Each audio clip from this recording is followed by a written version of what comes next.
वारीचा घेतला पावलांनी आम्हा वाळवंटी तुझी सावली गळा भेट घेण्या भीमेची निघाली तुझ्या नाम घोषात इंद्रायणी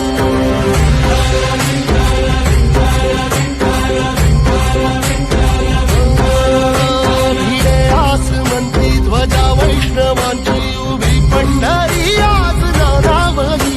तुझे नाव ओठी तुझे रूप ध्यानी जीवाला तुझी आस गाला गली जरी बाप साऱ्या जगाचा परी तू आम्हाले करांची